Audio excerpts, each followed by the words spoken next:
Sim, meus queridos, queridas e todos aqueles que curtem uma boa entrevista.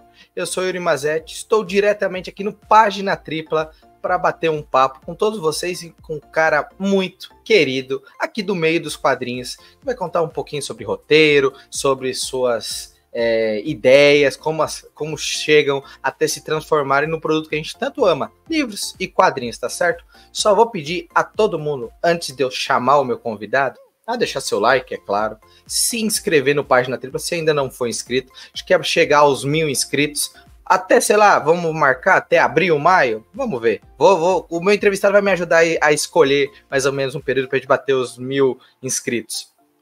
Ativa o sininho para não perder nenhum conteúdo e, claro, comenta aí abaixo que a gente quer ouvir o que vocês acharam do bate-papo.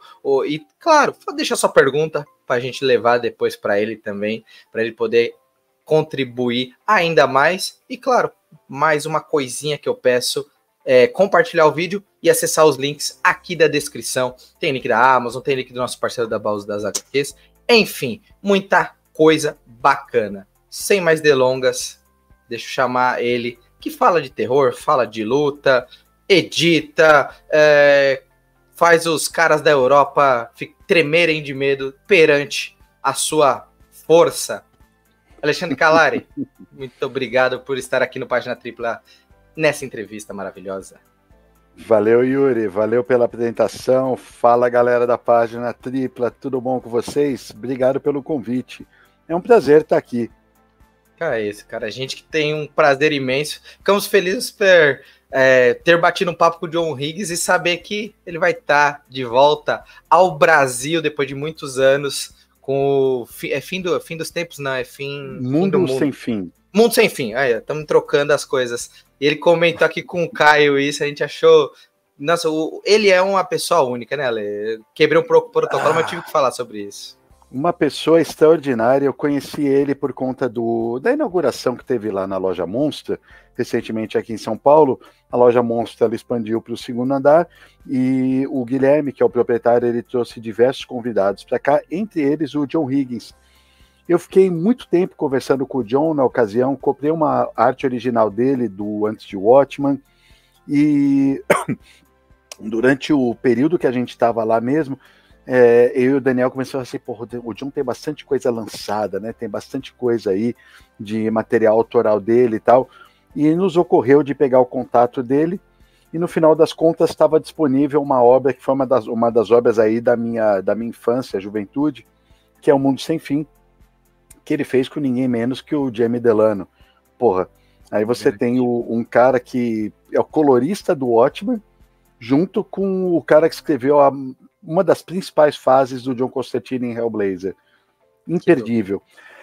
E O Mundo Sem Fim foi uma minissérie publicada em 6 edições, em início dos anos 90, pela editora Globo, e eu li na época, me marcou bastante, e assim como outras séries que a Pipoca já trouxe, como Moonshadow, Blood, Marada, Mulher Lobo, coisas que eu lia na minha adolescência que eu tenho chance de publicar agora. O que é incrível, né? É isso que eu ia falar. O legal é que já anos 90 já são 30 anos. Já não faz pouco tempo, não. Já é um material que e outras gerações não sabem. Você tá equivocado. Na minha contagem faz 8 anos. Faz só 8 anos. Eu me recuso a acreditar que os anos 90 passaram já faz tanto tempo. É difícil mesmo. Quando eu penso que no final do ano eu vou fazer 30, eu fico puxando os bigodes, pensando, rapaz, até onde eu era aquela geração novinha, geração esses bigodes vão ficar brancos já, viu, Yuri? Aí você vai ver. É verdade. Cara, eu acabei furando o protocolo porque eu não resisti, né? Mas antes da gente entrar no papo mesmo, que é você, roteirista, você, o cara que tá em uma das etapas do quadrinho, do livro, não vamos falar de edição hoje, vamos deixar para você vir outro dia com o Danielzinho, com o Bruninho, para a gente fazer um grande programa. Eu queria te perguntar sobre Angoulême, só que eu queria falar com o Ale, o fã de quadrinhos, que quem tá assistindo a gente tá vendo essa montanha de quadrinhos atrás. Você foi ano passado, você foi esse ano. aí a pergunta é simples. A emoção foi a mesma? O fã de quadrinhos continua forte aí dentro? Eu vou te falar, a emoção o ano passado foi muito maior, porque eu não sabia o que esperar, não fazia ideia de como era o festival, e então eu estava com... Você vai com algumas expectativas, né? Por mais que você veja fotos, você veja vídeos ou coisas assim, quando você chega lá, a emoção foi outra. A emoção é outra. O ano passado foi muito, muito impactante para mim por conta disso, porque eu simplesmente não conseguia acreditar no que eu estava vendo. Creio eu que tenha sido a mesma emoção que o Daniel e o Bruno passaram esse ano. Sim. Né? Eles não acreditavam no que eles estavam vendo. Pô, não é possível que exista um lugar assim, uma cidade dos quadrinhos e tal. Eu já sabia o que esperar, então eu meio que observava eles terem reações que eu me recordo de ter tido ano passado, né? Por outro lado, tiveram coisas que eu vi esse ano que o ano passado não deu tempo de ver, né? O ano passado, por causa da correria e por ter ficado um período menor, eu vi menos exposições, eu tive contato com menos coisas. Por exemplo, o ano passado eu não fui na tenda dos independentes, eu não fui tem uma tenda só de artes e itens raros, e ano passado eu não tinha visto isso. Esse ano eu fui lá, inclusive comprei uma arte do Michael Zulli. Importantíssimo, ano passado eu não fui no Museu da BD, que é algo assim que, putz, cara, mesmo que você vá fora do período de festival para Angoulême, eu sei que é uma cidade pequenininha, não tem muita coisa para fazer por lá, mas imagina assim, você vai para Bordeaux, que é uma cidade muito grande, né, famosa pela Rota do Vinho e tudo, e Bordeaux fica coladinho em Cognac e coladinho em Angoulême. Então, é um roteiro turístico que você pode fazer, né, entre essas cidades. E aí, Angoulême é uma cidade que você mata em um dia. É uma cidade medieval, bonitinha, de 30 mil habitantes e tal, 30 e poucos mil. Você vê tudo que você precisa ver, você vê o museu, você vê a capela, você vê a catedral, tudo em um dia. Mas aí compensa ir para lá só para ir no Museu da BD, que realmente é uma das coisas que mais me impressionou essa viagem, por conta do histórico que eles traçam, de todo o panorama que tem lá. Para o fã de quadrinho é uma coisa brilhante, porque eles conseguem historiografar desde o início da narrativa gráfica registrada. Então eles pegam lá os antigos como egípcios e gregos, e algo que poderia ser entendido como uma narrativa gráfica, de uma forma bem crua, claro, né? Mas poderia ser entendido dessa maneira, até chegar na idade, até chegar no momento em que a França começou a fazer isso, século XVII, século XVIII, e aí século XIX, com a linguagem já dos quadrinhos mesmo. E a partir de certo momento, eles vão dando realmente uma evolução em nível mundial. Então, mostrando quadrinhos estourando nos Estados Unidos, estourando no Japão e tal. Quando as coisas começam a ficar um pouquinho mais bem registradas, em meados do século XX para cá, vamos dizer, por volta dos 1950, daí em diante, puta, aí você tem arte original pra cacete, pra tudo quanto é lado. Mais detalhes, né? Era uma loucura. E não só dos franceses, você vê a Hal Foster, você vê Art Spiegelman, você vê uma galera, você vê originais da Cripta, por exemplo. Sim. Tem umas coisas muito loucas, saca? Então, é uma parada, o Museu da BD é realmente impressionante. Aí fica a dica. Ah, que legal. Aquela história, é um local único no mundo. Você não tinha visto nada de quadrinhos assim. Olha, eu sei que Nova York tem os seus museus e tudo, mas a real é a seguinte, não tem um mercado como o francês. Mesmo o mercado japonês, que a gente idolatra tanto e a gente se espelha tanto, é um mercado muito, muito mercantilista, no sentido que você trata mais aquilo como produção em massa. Você vê aqueles mangakás trabalhando com trocentos assistentes, uma produção vertiginosa, saindo semanalmente, quinzenalmente e tal. É produção, é produção, é produção. O francês, ele entende aquilo como arte, é arte de fato e ponto final. né? Ele não vai fazer uma diferenciação entre uma escultura, entre uma pintura, entre uma música e entre quadrinhos. Não, é arte. Então, é o único mercado no mundo em que o artista está lá com o álbum 6 meses atrasado, vai virar para a editora e vai falar assim, olha, eu preciso de mais 3 meses para terminar. Em vez de tomar um esporro, o editor vai falar, não, você precisa, tá bom, vamos te dar mais 3 meses. Quer 4 meses, filho? Tudo bem, a gente te concede. Porque o francês tem essa coisa de entender o tempo necessário para a produção, tudo isso, saca? A visão que eles têm é muito diferenciada. Então tem coisas que só podem acontecer no mercado francês, né? E você, estando lá, você percebe isso, você percebe eles vivenciando essa realidade. Você vê arte para lá, para tudo quanto é lado, você anda pelas ruas, você vê aquelas barraquinhas vendendo livros, vendendo discos, você vê loja de discos para tudo quanto é lugar, você vê galeria à torta e direito. Você não vê galerias só na rua das galerias, você vê um monte, saca? Tem museu, puta, não é só o Orsay, não é só o Louvre, tem um monte de museu, tem exposição para tudo quanto é lado. Eles respiram a arte, não adianta. Eles respiram o tempo todo, exatamente. E não é à toa que é um povo extremamente culto, né? Eles não são cultos só em relação à cultura deles, eles são cultos de modo geral. Né? É um povo que domina geopolítica mundial, é um povo que domina todas as localidades geográficas do planeta, é um povo que vai entender todas as vertentes literárias que ocorreram, é um povo que sabe de onde veio e para onde ele vai, saca? Então, realmente estar lá é algo diferenciado. Que legal. Rola uma imersão mesmo, saca? Você é abraçado, você sente aquele abraço cultural diferente. A sua alma muda, legal. E você falou duas coisas que eu achei interessante. Tem Angoulême, que é quadrinha, e tem a cidade de Conhaque, que o nome já interessa, e tem a cidade de Bordeaux, que também interessa. Então, quem gosta de um vinhozinho e outras bebidinhas, você já, né, lê um quadrinho, toma um conhaquinho. Gostei da ideia, vou colocar na rota futura de viagem.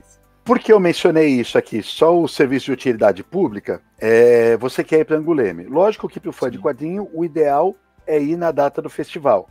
Certo. Só que a gente está falando de uma cidade pequenininha que, durante um período aí de 4 ou 5 dias, de 30 mil habitantes, que vira uma cidade de 250 mil, tudo fica difícil lá nesse momento.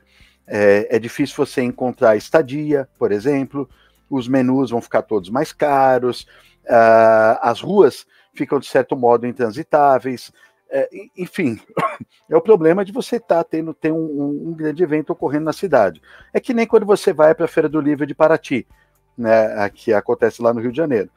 A Paraty é uma cidade que funciona de determinada maneira durante o ano, né, com aquele centro histórico dela e tudo mais e tal, mas quando você tem a Flip acontecendo, é outra onda.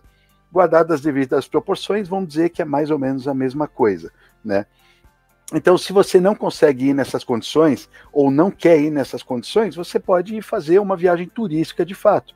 Você pode, inclusive, tem voo direto para Bordeaux, né? Você vai para Bordeaux e faz um outro lado, porque aí de Paris você vai estar dependendo do trem que você pega, entre 3 e 5 horas de trem.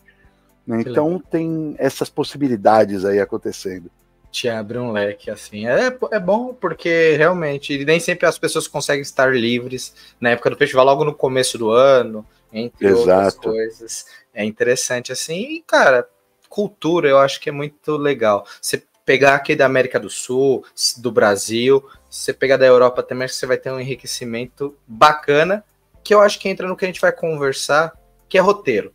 O bom roteirista, o bom editor, não importa.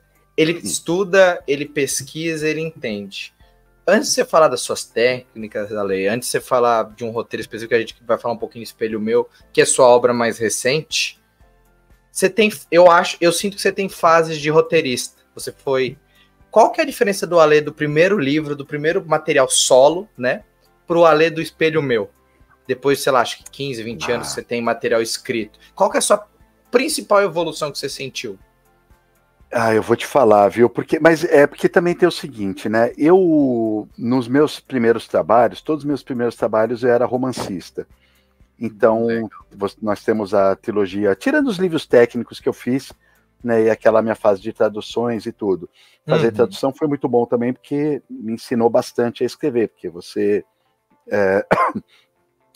vê as figuras de linguagem que determinado autor está utilizando, como ele está lidando com as palavras ali, enfim, tudo vai te ajudando. Mas, para não perder o fio da meada, eu era romancista. Fiz a trilogia Apocalipse Zumbi, fiz muitos contos espalhados aí por diversas coletâneas. Pelo Pipoca, lancei a Floresta das Árvores Retorcidas, e lá começou a ter um giro de chave para mim. Por quê? Porque no Apocalipse Zumbi eu tive pouquíssima auxílio editorial, no sentido de ter um editor junto lá, casca grossa, que vai estar te auxiliando, vai estar te ajudando na composição das ideias, em fazer os cortes e ajustes necessários. Eu tive um pouco disso, mas não foi o suficiente. Certo. Então, eu entendo o Apocalipse Zumbi, são, sei lá, quase 2.000 páginas aí, talvez até mais, ou quase 2.000 páginas de livro, juntando os três. Eu acho que foi um grande balão de ensaios para mim. Lá eu comecei a ver muitas coisas que funcionavam, que não funcionavam. Se eu fosse reescrever esses livros agora, muitas coisas eu faria diferente, algumas coisas eu cortaria. A gente tem a tendência, principalmente o romancista, se ele não tem uma boa orientação, a gente tem a tendência de querer colocar e inflar o seu livro, né? E o que pode acontecer a partir daí? Você cria um elo emocional com o seu material, o qual é difícil de desfazer depois. Porque quando você começa os processos de revisão do seu trabalho, você, por ter uma ligação emocional, você fala assim, puta, isso daqui tá sobrando na história, né?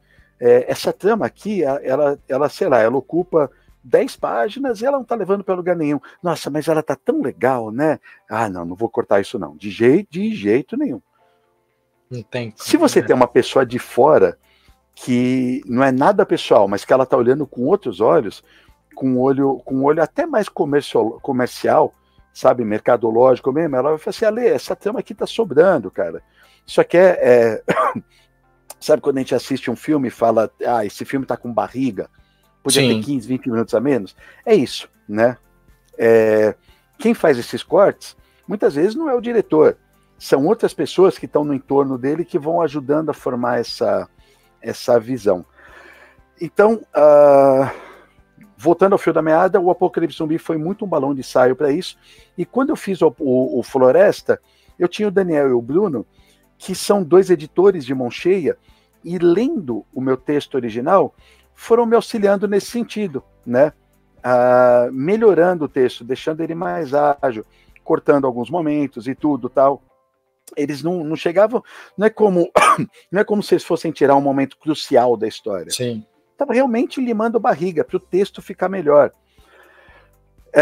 E aí, quando eu passei por essa etapa, foi uma etapa muito bacana com eles, e o próprio Pipoca começou a publicar seus originais Pipoca e Nanquim, desde lá de 2019. Então, essa foi uma etapa do processo que eu, enquanto editor, comecei a fazer também.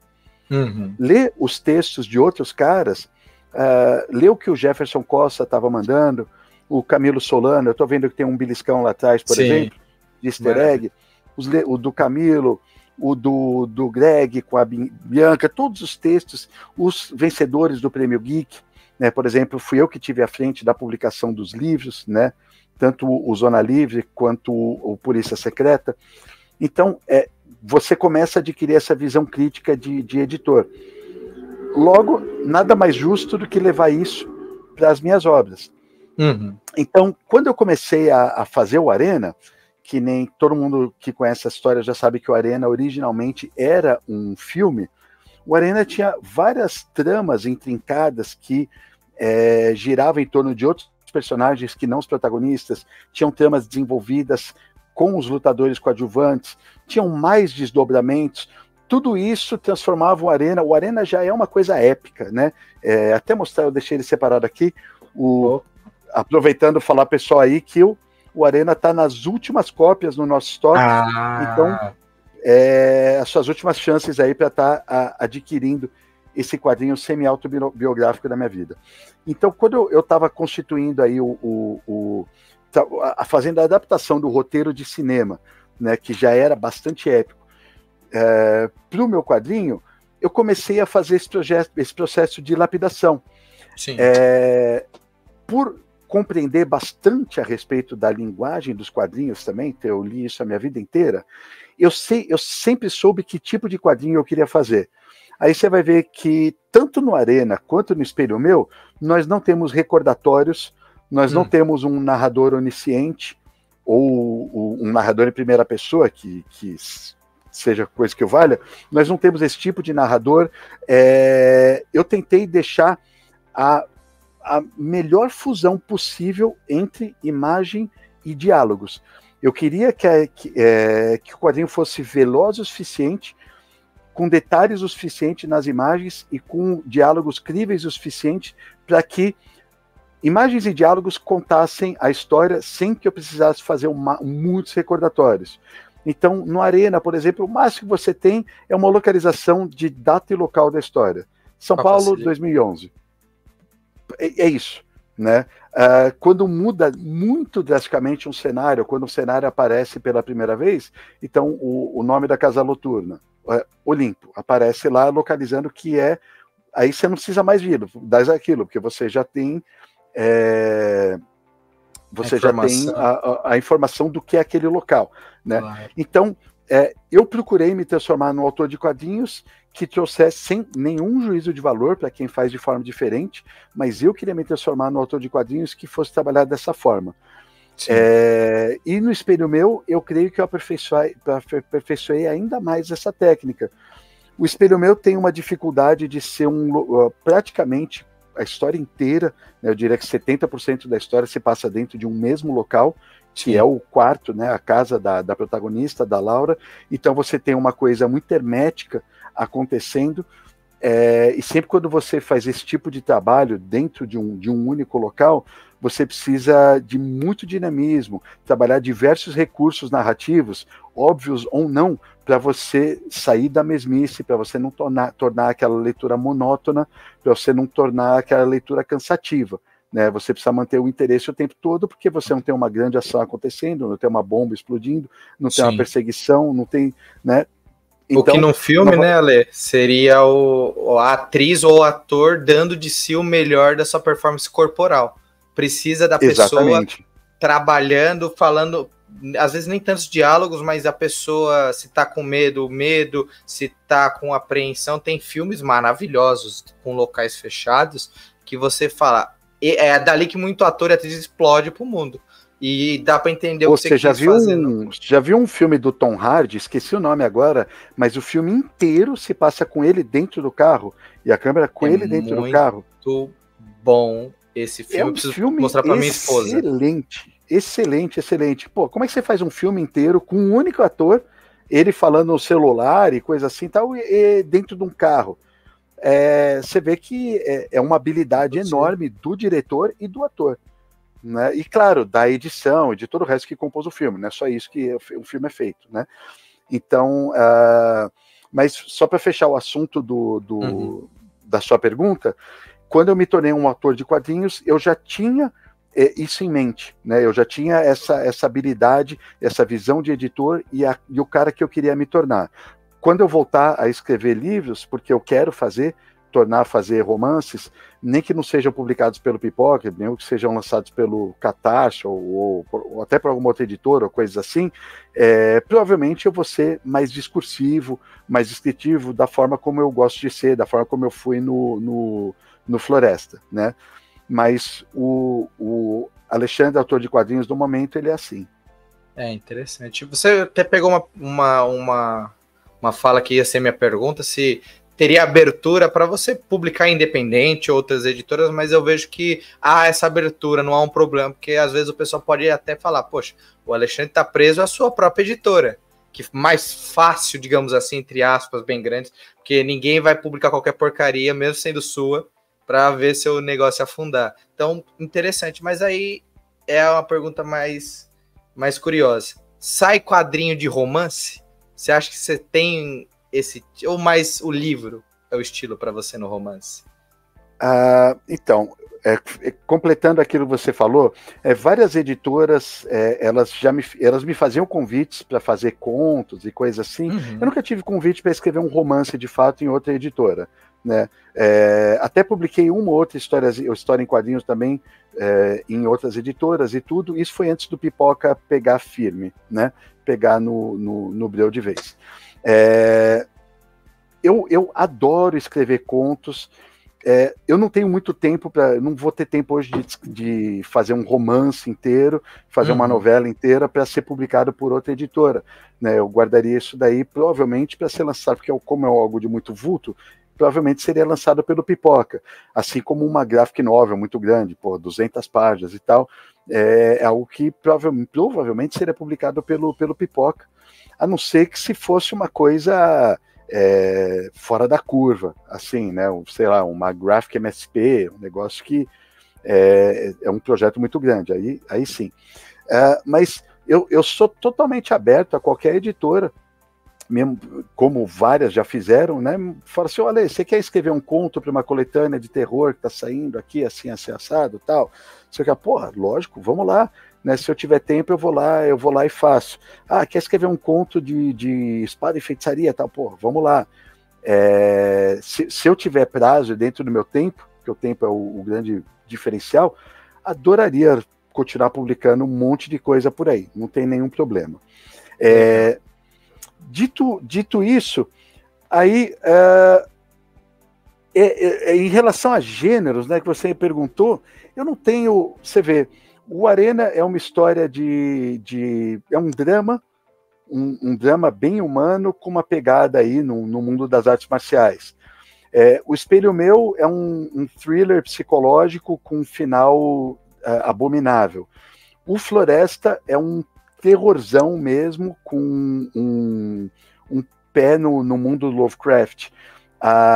Eu fiz o Apocalipse Zumbi, que era uma aventurona, no estilo de Guerra Mundial Z, com umas pitadas de terror, porque afinal o tema é o zumbi. Sou um profundo apaixonado por Conan e espada e feitiçaria e tal. Um dos meus próximos projetos talvez seja isso, inclusive, algo na linha de fantasia. Então, eu não tenho essa coisa de restrição de gêneros, né? Felizmente, eu já transitei por alguns gêneros aí. O que dá vontade de fazer, eu faço. Não tenho, por exemplo, o desejo de fazer um romance estoico mesmo, ou uma história de detetive e tal. Não tenho vontade de fazer isso. Mas se um dia eu tiver, eu vou lá e faço também, porque eu li muito disso e te agrada, né?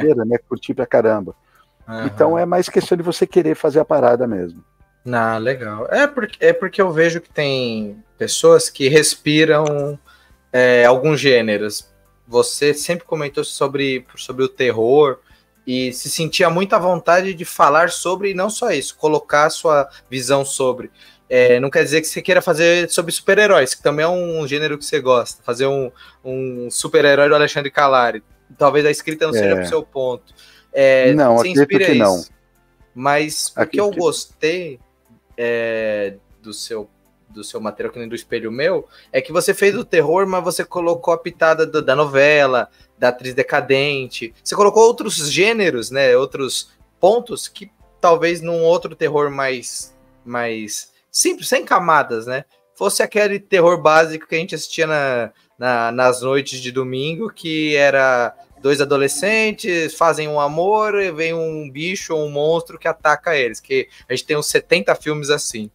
Mas tem alguma coisa, você falou sobre mudança de cada material tem um alê, mas tem algo na sua escrita, no seu material, que é único? Ele se mantém para escrever quadrinho, para escrever livro, para escrever romance, para escrever que nem os livros que vocês escreveram, você, o Danielzinho, o Bruno, sobre o cinema, né, os quadrinhos no cinema. Tem alguma coisa que é intrínseca, como que é o que fala na Marvel, é o ponto único lá, que é imutável?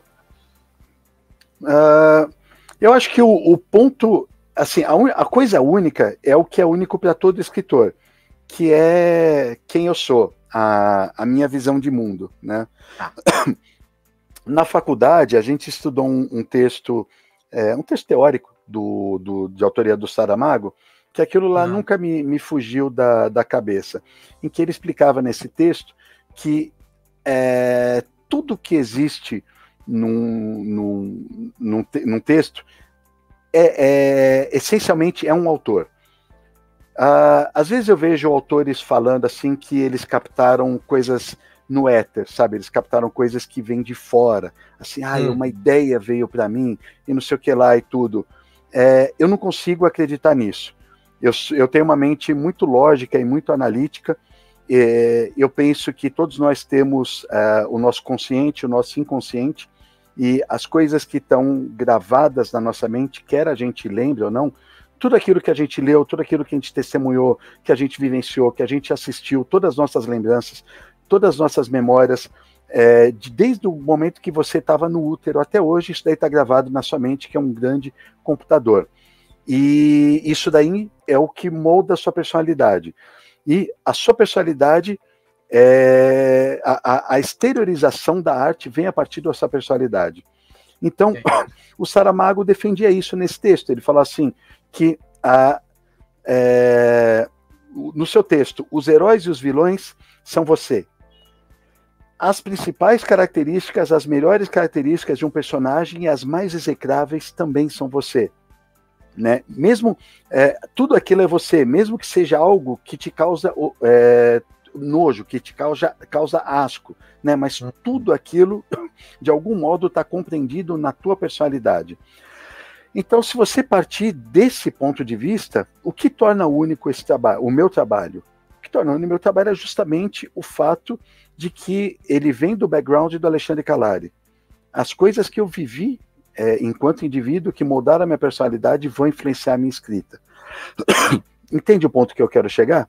Sim, sim. E aí eu tenho algo que, quando você mencionar a respeito de trazer para o espelho meu questões do cotidiano, da novela, do dia a dia e tal, sei o que lá, eu tenho na minha mente que o mais importante, claro, tem um fio condutor e um fio narrativo que vai ser desenvolvido naquela história.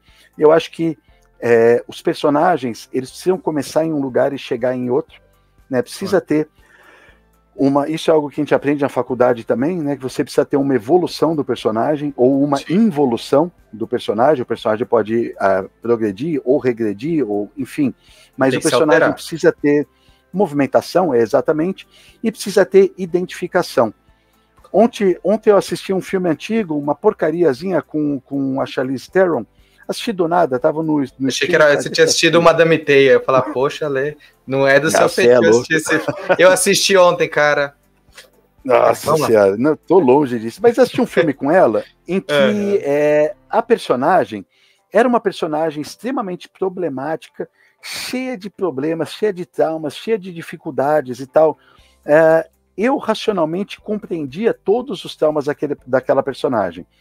Mas ela era chata, eu não conseguia me identificar em nada com ela, eu não conseguia ter empatia por ela. Logo, se eu não consigo ter empatia pela protagonista, pela personagem principal, todo o resto lascou. O filme pode ser uma obra de arte que você fala, puta, cara, que chatice, mano. Então, eu acho que precisa rolar uma identificação de algum modo com a personagem. No espelho meu, aqui, eu montei uma personagem altamente complexa.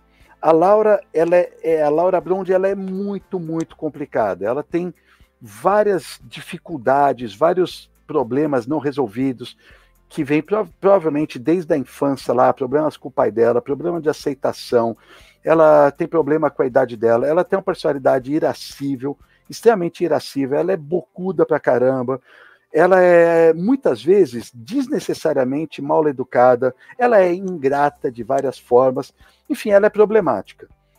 Dito isso tudo, eu criei uma personagem que não fosse assim a ponto de espantar o leitor. Ela tem todas essas características, mas vira e mexe, ela é espirituosa, ela fala uma coisa bacana, ela defende algumas pessoas, ela defende algumas causas e tudo. Tem momentos. Porque se você fizer uma pessoa que não cause nenhum tipo de identificação com o leitor, ele vai se afastar daquele material, ele não vai querer. Ela pode ser uma personagem secundária, né? Que você não se identifica tanto, mas ela serve para você ter a ojeriza ou a bondade, mas é uma personagem um pouco mais bidimensional, mas se sua protagonista é assim, você abandona. Exatamente. Então, no Arena, vamos supor que a pessoa não manje nada de artes marciais, nunca viu uma luta na vida, né? Mas eu criei um drama para o personagem que poderia ter qualquer pano de fundo. Que qualquer pessoa pode se identificar com a superação que eles, na verdade, porque estão falando de um trio de personagens ali, né? Que eles poderiam que eles estão tentando levar a cabo na história.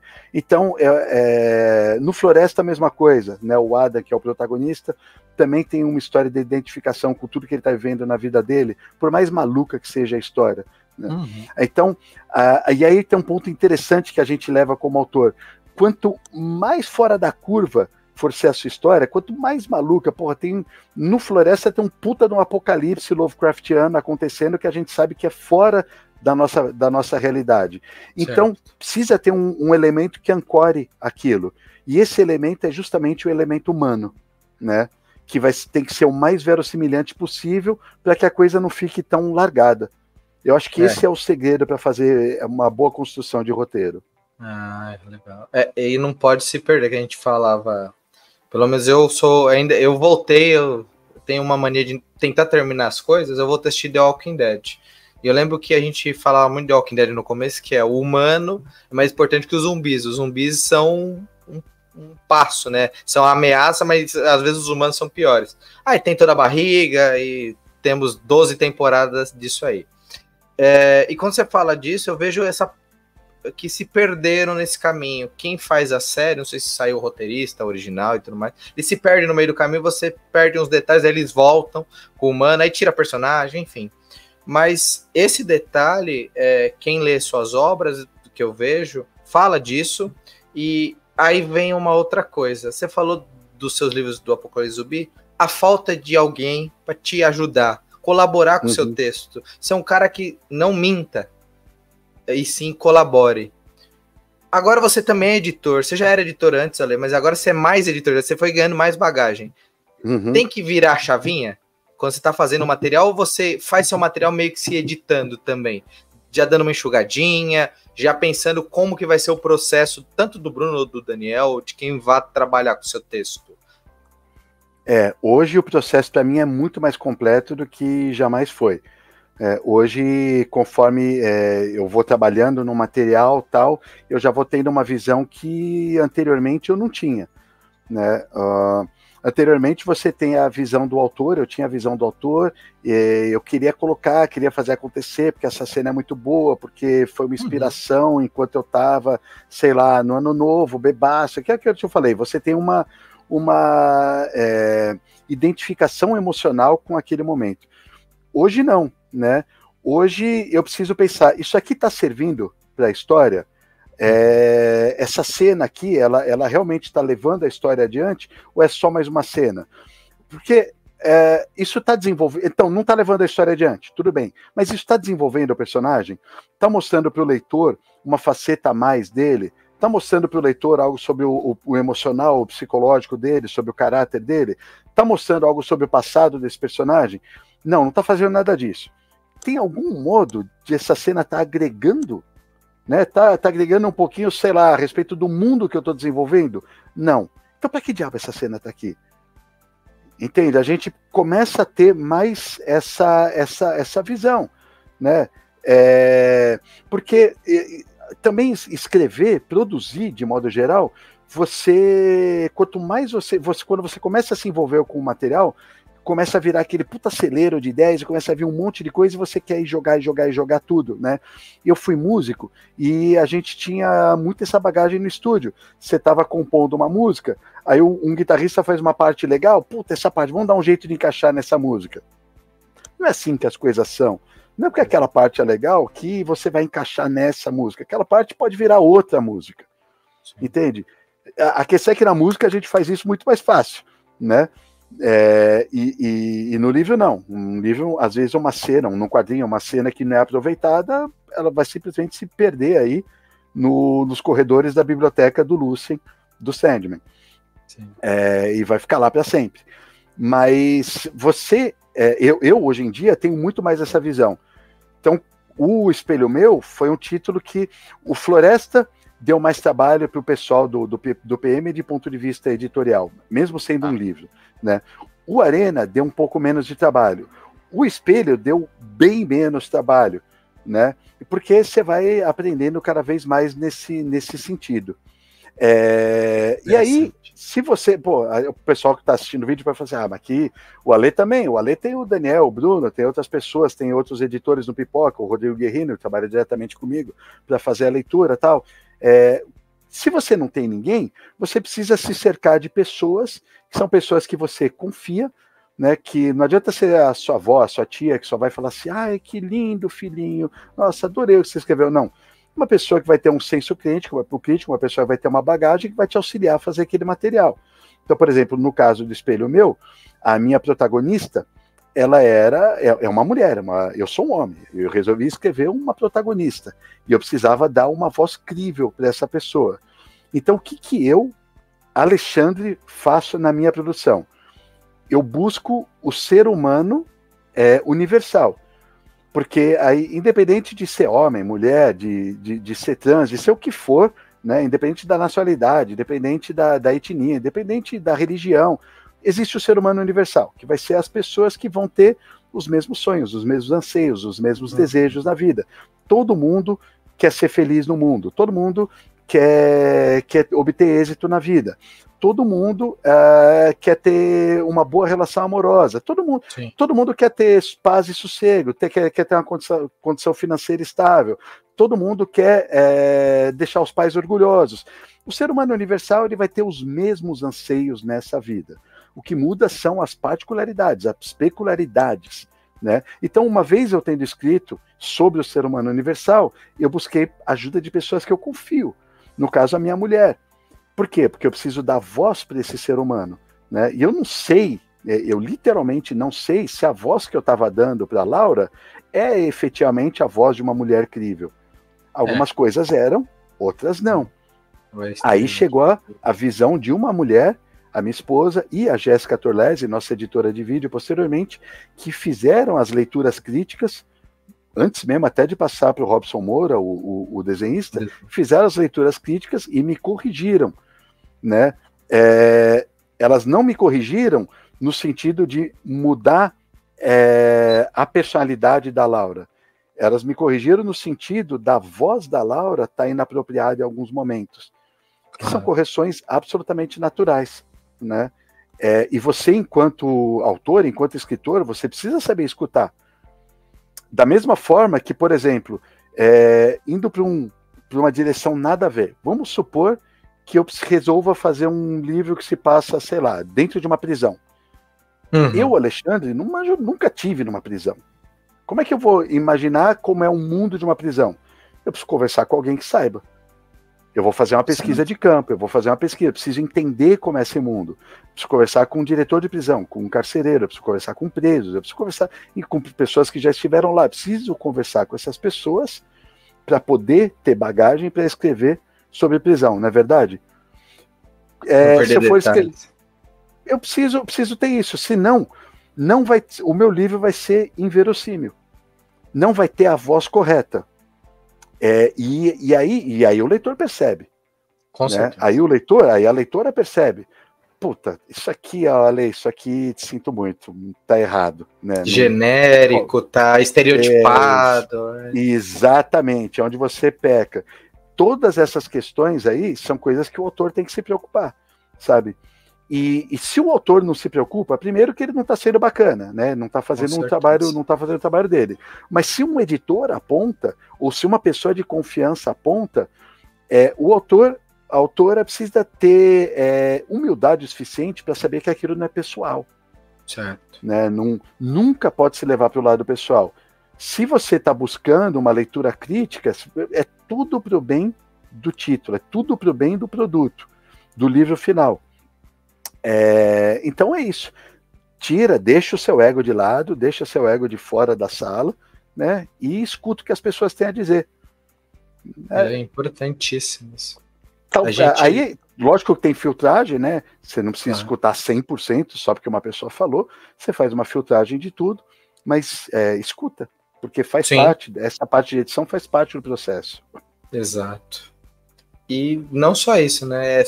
Toda essa parte é para te tornar, né? Tornar o que você está produzindo algo que vai não agradar, mas ser bem palatável, bem recebido, bem entendido, bem compreendido, e vai tornar uma discussão que a gente fez até na Loja Monstra muito boa, que as pessoas tiveram vários pontos, várias análises, quem leu, quem não leu. Então, isso é bom, porque poderia simplesmente você fazer, 2 pessoas ler, tá legal, e passar para frente. Eu acho que ninguém quer que sua obra seja só lida e passada para frente. Todo mundo quer uma discussão, e legal poder, além de tudo, ter a palavra de vocês. Eu falei com o Robson, ele falou sobre a mudança de papel. Cara, foi uma entrevista maravilhosa, é um complemento muito bacana sobre o Espelho Meu. O Robson é um cara que arrebenta na arte, mas eu vou ter que caminhar para o final, encerrar, deixar... Eu falo muito, né? Mas essa é a graça, porque aí o pessoal vai comentar embaixo que faltou coisa, aí eu vou ter que trazer de volta aqui, e a gente vai falar de outras coisas. Isso é ótimo pro entrevistador e pra gente entender um pouco, não só de você ler, mas do mundo da escrita e tudo mais. E para encerrar, a pergunta final a gente sabe de algumas inspirações, mas o que mais você coloca no seu texto, na sua produção de inspiração, que talvez não seja tão comum? Às vezes a gente põe um pouco de música no nosso texto, às vezes a gente coloca o cinema, mas o que você traz, Ale, para o seu texto que é uma inspiração sua que não está nessas respostas mais rápidas? Vou te falar que isso é uma pergunta bem difícil, mas eu tenho um processo no meu dia a dia que eu gosto muito de mentalizar as coisas, principalmente antes de dormir, né? Eu sofro muito de insônia. Às vezes eu levo horas para dormir, fico na cama pensando tal. Mas enquanto... às vezes, óbvio, você pensa no dia a dia, você pensa em trabalho do Pipoca, você pensa em dificuldades e tal, sei o que lá. Mas quando eu estou no trabalho criativo, que eu quero fazer alguma coisa, que nem eu tenho algumas obras que eu quero desenvolver, né? E eu faço muito esse trabalho mental. Aí, eu costumo dizer, e essa é uma coisa que eu faço desde o Apocalipse Zumbi, que eu vou montando um filme na minha cabeça. Uhum. Então eu vou criando uma série de imagens, e essas imagens elas vão passando na minha mente como se fosse um filme, sabe? E às vezes eu levo muito tempo para compor isso tudo na minha mente. Mas só quando eu consigo enxergar aquilo claramente, em geral, do início ao fim do processo, que eu falo assim, puta, agora eu tô pronto para começar a escrever. E aí, fora as inspirações cotidianas, diárias, das coisas que a gente vê, das coisas que a gente escuta, das coisas que a gente cheira, tal, das coisas que são palpáveis pelos nossos 5 sentidos, eu tenho esse trabalho mental, que é uma coisa que eu curto muito, que eu vou compondo na minha própria mente, muitas vezes coisas que são dissonantes, que não tem muito sentido, mas que vão acontecendo. E eu vou estabelecendo esse filme particular que só eu posso assistir. E esse processo, às vezes, é um processo que leva meses e meses, assim, até me levar ao ponto de começar a fazer o processo de registrar as coisas no papel. Então, isso é uma coisa interessante para mim. Diferente mesmo. Mas se um dia fizer aqueles óculos que pega a mente e projetam, você tá adiantado, né? Tá adiantado, hein, Ale? Você vai ver o filme todo assim, pausa assim, não, esse aqui dá para cortar, já junta. Poxa, ia adiantar bastante para quem tem esse tipo de memória, assim, esse tipo de mente, assim, em cenas. Tem muita gente que fala assim, e quando explicam, realmente, quem não tem esse costume, é difícil você pensar como um filme, como uma sequência, como uma novela, como for. Legal. Mas aí, uma coisa que eu vou ter que roubar. Você falou de escrever espada de feitiçaria? Vem um Conan, vem um Elric pelo Alê, é mais ou menos isso mesmo? Não é nada disso. Aí essas propriedades são propriedades intelectuais que têm copyright, tem empresas gigantescas aí por trás. Seria muito trabalhoso fazer um negócio desses. E eu fazer um Conan, por exemplo, eu vejo Conans piratas surgindo por aí, à torto e direito, e eu não faria isso, né? De forma alguma eu faria isso. Sei lá, tem aquela coisa a gente já tem uma puta relação com a Conan Properties e tudo, né? A relação desde 2017. Não poderia fazer isso. E o Eric, tirando os quadrinhos, é o personagem do Michael Moorcock e tal. Enfim, mas é um gênero que eu gosto muito. Muito me perguntaram, desde que o pessoal começou, os fãs do Pipoca começaram a fazer essa associação entre eu e o Conan, que eu capitaneei aí a volta do Conan para o Brasil, a partir da publicação dos livros e tudo. Muita gente me pergunta se eu queria fazer alguma coisa de espada e feitiçaria. A real é que eu sempre me senti extremamente inferiorizado por autores como Howard, por autores como Tolkien, como o Moorcock, o Martin, o Fritz Lieber, caras que eu gosto muito, né? E eu nunca entendi de que forma eu poderia dar uma contribuição para a fantasia. Nunca me vi dando qualquer tipo de contribuição que não fosse mais do mesmo. Aquilo que a gente já falou aqui na entrevista, né? De dar uma pegada que viesse de dentro de mim. O meu próximo livro, meu próximo quadrinho, na verdade, durante muito tempo eu vim pesquisando e vim fazendo um levantamento para ser uma biografia de um filósofo que eu gosto muito, que é o Krishnamurti, né, um cara que mudou a minha vida. E durante anos eu quis fazer essa biografia. Inclusive eu cheguei a comentar com o Daniel e com o Bruno, falei assim, meu próximo quadrinho para 2025 vai ser esse, e seria uma obra de bastante fôlego, né, porque estão falando aí de algo em torno de umas 300 páginas, assim, tal, mas é um cara que teve uma vida tão rica que eu acho que seria interessante de várias maneiras. Mas, no decorrer do processo, no decorrer do caminho, acendeu uma luzinha para mim. E eu tive uma ideia genial de uma história de espada e feitiçaria, que começou sabe quando você fica com furicutico, que você quer fazer e tal? Então, eu tô, de um lado, eu tô me sentindo ainda, que eu não tô pronto para fazer algo tão complexo quanto a vida do Krishnamurti, e de outro, eu tô com muito afoito aí, muito disposto a escrever essa história que me veio em mente. Então, eu tô numa transição aí de fazer uma inversão, e eu devo jogar um quadrinho de espada e feitiçaria na frente, de um personagem criado por mim, né, totalmente original, e a filosofia vai ficar um pouco para depois. Mais para frente, né? Mas acho que o pessoal vai ficar feliz que em vez de ganhar um, já tem dois. Pra pensar assim. Já tem duas possibilidades, sim. Já são duas possibilidades. Até o final do ano, se virar 3, aí todo mundo fica doido. Ale, muito obrigado pelo papo, assim, pela abertura, pela sinceridade. É legal saber que você continua ativo, né, nessa parte de escrita, porque tem algumas pessoas que escrevem alguma coisa, acaba desanimando, depende das críticas e tudo mais. Legal ver essa continuidade sua, que outras pessoas se inspirem a escrever, ou que voltem a escrever com essa entrevista aqui. Vou pedir só para você deixar o jabá do bem, né? O pessoal te seguir nas redes sociais, acompanhar os materiais que ainda estão disponíveis. E é isso. Eu fico agradecido mesmo por esse papo, assim, e a casa está aberta para você voltar. Valeu, Yuri. Na verdade, eu que agradeço aí pela oportunidade.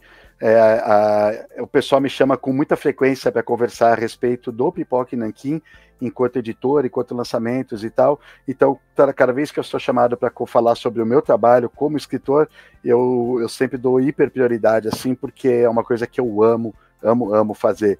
E quero fazer cada vez mais, que a gente já disse, só não tem mais aí à disposição por causa do tempo mesmo, que é escasso. Uhum.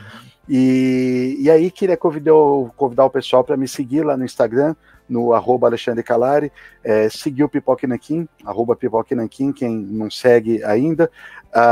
O Espelho Meu, a gente ainda está com uma quantidade razoável em estoque, mas o Arena, como eu disse, já estão nas últimas cópias. O Floresta provavelmente é um livro que está esgotado. No nosso estoque esgotou há muito tempo. Na Amazon, se não esgotou, também deve ter uma meia dúzia lá de cópias. Mas você acaba encontrando em sebos e coisa aí e tal. Então fica o convite para todo mundo conhecer o meu trabalho como escritor. E um abraço para você, Yuri, e para todo mundo do Página Tripla. Obrigado, Leo. Eu agradeço a todo mundo que veio aqui, trocou uma ideia com a gente, deixou nos comentários curiosidades e dicas. A gente aprende muito com vocês, né? Sobre os quadrinhos, o que vocês têm de opinião sobre as leituras. Que se inscreveu, que curtiu o vídeo, né? Que através do Ale estão conhecendo nosso trabalho. E que fique com a gente, que ative o sininho para outros materiais que a gente vai produzir e que compartilhe essa entrevista para mais pessoas, para levar para aquela pessoa que está começando a escrever, que está meio parado, ou que gosta de falar de quadrinhos e de seus pormenores, porque nós aqui, como muitos, além de fã de leitores, gosta de aprender um pouco mais, às vezes até arrisca na escrita, tem muita gente que está começando a rabiscar alguma coisa, então a gente fica feliz com isso.